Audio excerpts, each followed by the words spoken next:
Bismillahirrahmanirrahim. Assalamualaikum warahmatullahi wabarakatuh. Di sini saya Himatus Suraya dengan NIM 1964458 akan menjelaskan tentang hadis mutawatir dan hadis ahad. Sebelumnya, perlu kita ketahui, hadis merupakan sumber ajaran Islam yang kedua setelah Al-Quran. Oleh karena itu, penelitian terhadap hadis-hadis Nabi itu sangat penting. Hal ini dilakukan untuk menghindarkan diri dari pemakaian dalil-dalil palsu yang digunakan untuk kepentingan pribadi dan golongan. Hadis telah banyak diteliti oleh para ahli, bahkan dapat dikatakan penelitian terhadap hadis lebih banyak daripada penelitian terhadap Al-Quran. Jika kita lihat dari segi datangnya Al-Quran dan hadis itu berbeda. Kedatangan Al-Quran atau nuzulnya Al-Quran diyakini secara mutawatir berasal dari Allah SWT. Berbeda halnya dengan hadis.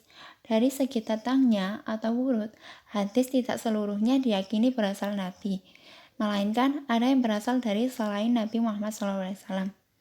Selain disebabkan sifat dari lafaz-lafaz hadis yang tidak bersifat mukjizat, juga disebabkan perhatian terhadap penulisan hadis pada zaman Rasulullah masih kurang, bahkan beliau pernah melangnya.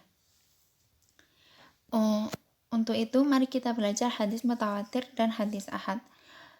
Yang pertama, kita akan belajar tentang hadis mutawatir.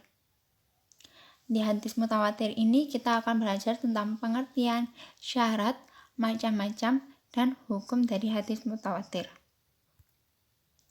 Yang pertama, pengertian dari hadis mutawatir. Menurut bahasa, mutawatir berasal dari kata isim fa'il dari kata al-tawatur yang berarti at-tabaruk, yaitu berturut-turut. Sedangkan menurut istilah, yaitu mar'ahu adada kasir tahilu ada ta'uhum ala kadib, yang artinya hadis yang diriwayatkan oleh orang banyak yang mustahil menurut adat bahwa mereka bersepakat untuk berbuat dusta. Jadi hadis mutawatir adalah hadis yang memiliki sanad yang pada setiap tingkatannya terdiri atas perawi yang banyak dan jumlah yang banyak. Sedangkan menurut hukum dan adat, mereka tidak mungkin untuk melakukan kebohongan terhadap hadis yang mereka riwayatkan tersebut.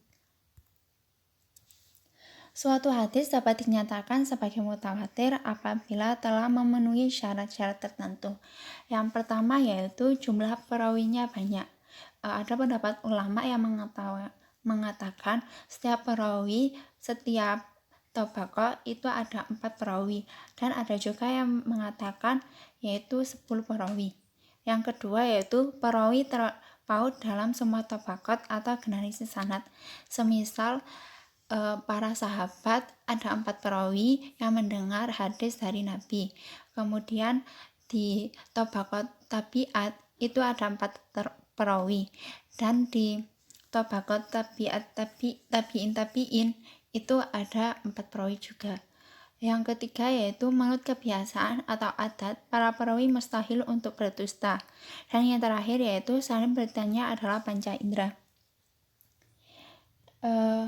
Dengan demikian, kriteria yang digunakan untuk menilai bahwa hadis itu mutawatir harus menggunakan panca indera. Sebab dengan panca indera dapat dengan jelas dan mudah untuk dipastikan kebenarannya.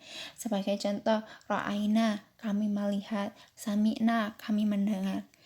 Dan adapun jika sanad beritanya adalah akal semata, seperti pendapat tentang alam semesta yang bersifat hudus atau baharu, maka hadis tersebut tidak dinamakan mutawatir. Yang selanjutnya yaitu macam-macam hadis mutawatir. Yang pertama ada mutawatir lafzi, adalah hadis mutawatir yang berkaitan dengan lafal perkataan Nabi, artinya perkataan Nabi diriwayatkan oleh orang banyak kepada orang banyak. Menurut istilah yaitu hadis yang lafaz-lafaz para perawi itu sama baik hukum maupun maksudnya. Jadi di mutawatir lafzi ini baik lafaz maupun maknanya itu sama. Yang kedua yaitu mutawatir maknawi, adalah mutawatir pada makna, yaitu beberapa riwayat yang berlainan mengandung satu hal atau satu sifat atau satu perbuatan. Sama menurut istilah yaitu hadis yang berlainan bunyi dan maknanya tapi dapat diambil makna umum. Di mutawatir maknawi ini lafadznya berbeda, namun makna umumnya itu sama. Contoh dari hadis mutawatir maknawi yaitu seperti Nabi SAW tidak mengangkat kedua tangannya dalam doa-doa beliau, kecuali dalam sholat istiqo, dan beliau mengangkat tangannya hingga tampak putih-putih kedua tiaknya. Nah, di hadis mutawatir maknawi ini, mengangkat tangan dalam berdoa dalam penelitian As-Suyuti, terdapat 100 periwatan yang menjelaskan bahwa Nabi mengangkat kedua tangannya ketika berdoa dalam beberapa kondisi yang berbeda. Seperti dalam sholat istiqo, pada saat ada hujan angin ribut, dalam suatu pertempuran, dan lain-lain. Maka disimpulkan bahwa mengangkat tangan dalam berdoa mutawatir melihat keseluruhan periwayatan dalam kondisi yang berbeda tersebut. Yang contoh hadis mutawatir lafzi yaitu contohnya seperti barang siapa yang berbuat dusta kepadaku dengan sengaja, maka hendaklah dia menempati tempat duduknya di neraka. Nah, hadis ini diriwayatkan dari Nabi SAW oleh 62 sahabat, dan di antara mereka terdapat 10 orang sahabat yang sudah diakui oleh Nabi SAW masuk surga. Hadis tersebut terdapat pada 10 kitab yaitu Al-Bukhari, Muslim, Ad-Darimi, Abu Daud, Ibnu Majah, At-Tirmizi, At-Tabrani, dan Al-Hakim. Menurut Al-Solah bahwa hadis mutawatir lafzi ini itu sangat langka. Hukum dan kedudukan hadis dari hadis mutawatir, yaitu yang pertama, hukum hadis mutawatir adalah qati al-wurud, yaitu pasti kebenarannya dan menghasilkan ilmu yang durudi atau pasti, dan wajib bagi umat Islam untuk menerima dan mengamalkannya. Status dan hukum hadis mutawatir adalah qati al-wurud, yaitu pasti kebenarannya dan menghasilkan ilmu yang pasti.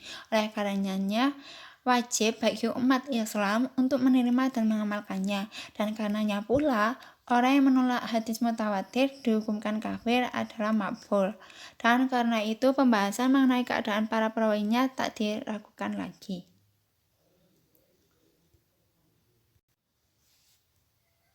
Yang selanjutnya yaitu hadis ahad. Di hadis ahad ini kita akan belajar tentang pengertian macam-macam dan pendapat ulama tentang hadis ahad. Yang pertama yaitu pengertian. Menurut bahasa, kata ahad berasal dari satu. Khobar al-wahid adalah khobar yang diriwayatkan oleh satu orang. Sedangkan menurut istilah, hadis ahad ialah hadis yang diriwayatkan satu atau dua periwayatan ataupun lebih, yang tidak memenuhi syarat masyhur ataupun mutawatir, dan tidak diperhitungkan lagi jumlah perawinya setelah itu. Huwa malam yajma'u syurutul muwatir, hadis yang tidak memenuhi syarat mutawatir. Definisi di atas menjelaskan bahwa hadis ahad ini hanya satu perawinya. Macam-macam dari hadis ahad, ada hadis masyhur, ada hadis aziz, dan ada hadis gharib. Yang pertama yaitu hadis masyhur. Menurut bahasa, kata masyhur adalah isim maf'ul dari syahara yang berarti al-zuhur, yaitu nyata. Secara istilah yaitu hadis yang diriwayatkan oleh 3 orang perawi atau lebih pada tiap tingkatan sanad selama tidak sampai kepada tingkat mutawatir.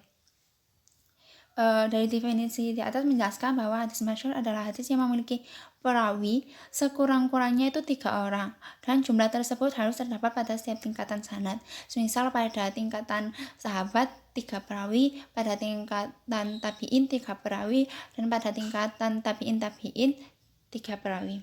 Contoh dari hadis masyhur yaitu yang artinya Al-Bara ibnu Azib dari bapaknya radhiyallahu anha berkata, Rasulullah SAW memerintahkan kami mengikuti jenazah, mengunjungi orang sakit, mendoakan orang bersin, dan memenuhi undangan dan menolong orang yang teraniaya. Hadis riwayat Bukhari dan Muslim. Macam yang kedua dari hadis ahad yaitu hadis aziz, yang menurut bahasa yaitu berasal dari kata asyarif atau al-qawiyu, yaitu yang mulia atau yang kuat keberadaannya.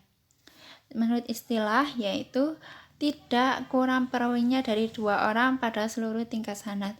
Jadi kalau di hadis masyhur itu kan 3 orang minimalnya. Kalau di hadis aziz ini hanya 2 orang perawinya setiap tingkatan. Sedangkan kalau mutawatir itu minimal 4. Jadi dari hadis ahad, macam-macam hadis ahad ini tidak memenuhi syarat dari hadis mutawatir. Contohnya yaitu dari Anas radhiyallahu anhu dari Nabi SAW, tidaklah beriman seseorang di antara kamu sehingga aku lebih dicintai daripada dirinya, orang tuanya, anaknya, dan semua manusia. Hadis tersebut diterima oleh Anas bin Malik dari Rasulullah, kemudian diriwayatkan kepada Qatadah dan Abdul Aziz bin Suhaib. Selanjutnya Qatadah dan Qatadah meriwayatkan kepada 2 orang pula, yaitu Syu'bah dan Husain al-Mu'allam. Hadis dari Abdul Aziz diriwayatkan oleh 2 orang dan Ismail bin Ulayyah, oleh Abdul Al-Waris dan Ismail bin Umayyah. Nah, intinya untuk setiap sanad yaitu ada 2 perawi.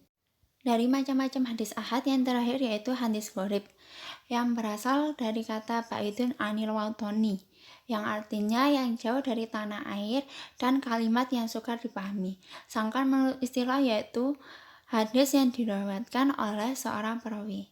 Nah, hadis gharib ini terbagi menjadi 2, yaitu gharib mutlak dan ghairi nasbi. Yang pertama yaitu ghairi mutlak, yaitu hadis yang menyendiri seorang perawi dalam periwayatannya pada asal sanad hadis yang dilakukan oleh Nabi dan didengar oleh satu sahabat. Jadi hadis ini dari Nabi namun didengar oleh satu sahabat saja. Ya, seperti contoh dari Amirul Mukminin Abi Nafsi Umar bin Al-Khattab radhiyallahu anhu, dia berkata, saya mendengar Rasulullah SAW bersabda, sesungguhnya setiap perbuatan tergantung niatnya, dan sesungguhnya setiap orang akan dibalas berdasarkan apa yang dia niatkan. Siapa yang hijrahnya karena ingin mendapat keridhaan Allah dan Rasulnya, maka hijrahnya kepada keridhaan Allah dan Rasulnya. Dan siapa yang hijrahnya karena menginginkan kehidupan yang layak di dunia atau karena wanita yang ingin dinikahinya, maka hijrahnya akan bernilai sebagaimana yang dia niatkan. Hadis riwayat Bukhari. Jadi hadis ini hadis tentang semua tentang berasal dari tentang niatnya. Ini hanya didengar oleh satu sahabat yaitu Umar bin Khattab. Yang kedua yaitu hadis gharib nasbi, yaitu hadis yang terjadi gharib di pertengahan sanadnya. Seperti contoh hadis yang diriwayatkan oleh Malik dari Az-Zuhri dari Anas radhiyallahu anhu bahwasanya Nabi SAW memasuki kota Mekah dan di atas kepalanya terdapat al-mikfar atau al-penutup dan penutup kepala. Hadis riwayat Bukhari dan Muslim. Jadi di sini hadisnya untuk sanadnya itu perawi pertama yaitu sahabat-sahabat itu lebih dari 1. Namun di pertengahannya itu hanya ada 1 perawi, semisal pada tabi'in ataupun tabi'in. Nah, pada hadis di atas itu hanya Malik sendiri yang menerima hadis tersebut dari Al-Zuhri. Yang terakhir yaitu pendapat ulama tentang hadis ahad.